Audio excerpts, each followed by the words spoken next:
Okay, so 2023 has been a phenomenal year for the gaming industry with all the high profile releases and all the competition that has taken place between video game developers and the games they put out this year. And a lot of people have their own respective opinions on what the best video game of 2023 is. And I actually went on MetaCritic and I looked at some of the games or like the top 10 games of 2023 that got the highest rating. Turns out The Legend of Zelda Tears of the Kingdom is tied with Baldur's Gate 3 because they both got meta scores of 96. And that's not too surprising because just about everyone I've spoken to has said that Baldur's Gate 3 was awesome and replay value was high. And obviously it's a game that people are into and they were excited to see because that's a game that the world has been waiting to see since like the year 2000 when Baldur's Gate 2 came out. So basically Baldur's Gate 3 was like more than 2 decades in the making, which is probably why it was such a big deal and got a ton of mainstream attention.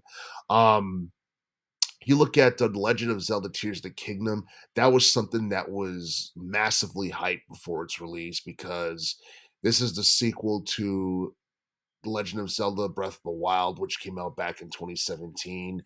And that's a game that also has done tremendous in terms of sales. And I believe that Tears of the Kingdom had also like broke like sales records and all that stuff when it first came out, and it sold like a ton like within a very short period of time. And because I think like that game came out back in like in May of 2023, and thus far I think it's a bit shy of 20 million in terms of sales.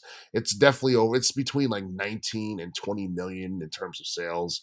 And Tears of the Kingdom is probably one of the best entry in the entire Zelda series, along with um Breath of the Wild and Ocarina of Time and the rest of those games.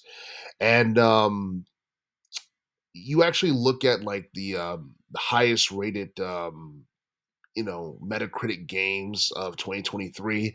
The list is a bit shocking in some ways because you look at Marvel Spider-Man 2, which just came out like a couple of weeks ago. Um, that's not even in like the top 10 for the most part. But don't get me wrong, like it's still like a must-play video game because the Metascore for Marvel Spider-Man 2 is 90. And the thing is, there are games like Alan Wake 2 that actually scored higher because Alan Wake 2 did 94 and it's tied with The Witcher 3, the Wild Hunt Complete Edition. The Resident Evil 4 remake is something that was really hyped, prior to its release. And I think that got a Metascore of 93. And something that kind of baffled me that I thought was kind of crazy was the fact that Marvel Spider-Man 2 came out on the same day that Super Mario Brothers Wonder was released, and Super Mario Brothers Wonder got a Metascore of 92. So it's like 2 points higher than Marvel Spider-Man 2. But obviously, the Mario series caters to um, a more casual fan base and it caters to pretty much everyone in general, while I feel like Marvel is more niche nowadays. Even though Marvel is a household name, it's a huge franchise that people know about. I don't feel like the Marvel series is as popular as it once was back in the day.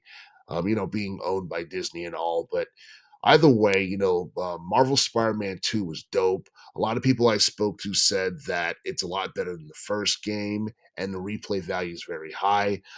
Something that also surprised me was the fact that Street Fighter 6 got a Metascore of 92. So, as it currently stands, Street Fighter 6 has a higher Metascore than Marvel Spider-Man 2, and Street Fighter 6 might be one of the best entries in its entire series in a very long time. And the fact that that got higher Metascore than Diablo 4 is also surprising as well because Diablo 4 got a Metascore of 91, and I'm pretty sure a lot of people felt like it was going to be higher considering how much money it made within months.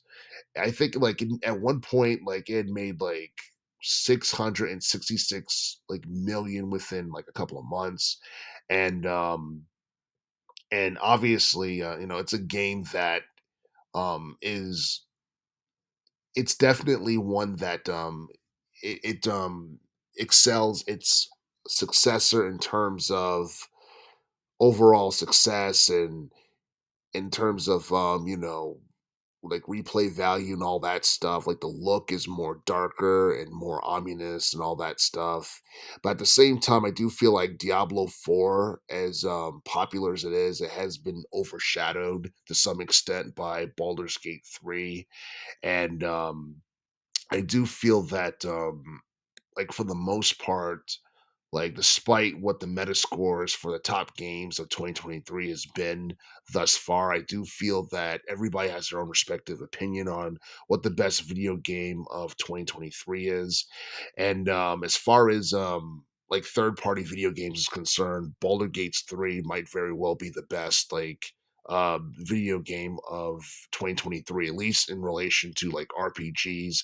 As far as action adventure games are concerned, a lot of people probably go on record and say that Marvel Spider-Man 2 is probably the best action adventure game of this year. As far as horror games are concerned, it would have to be a tie between Alan Wake 2 and Resident Evil 4 remake. Really depends on if you're a hardcore fan of the Resident Evil series or if you just like horror in general. Um, but yeah, like for the most part, there's like a lot of high profile games that came out this year, and most of them got meta scores that were within the 90s range. And that's something that's very impressive. And honestly, I'm not exactly sure if we're going to have too many games coming out next year that's going to be like that, where just about like every release is going to have like a meta score within the 90s range. But I do feel that like for the most part, like most of these scores are justified. Some scores could have been higher than others, but it is what it is. But I do feel that 2023 is going to go down as one of the best years of video games in general, and it's probably going to end up being one of the best years that we have gotten and that we're going to see in relation to video games in relation to the 2020s decade in general.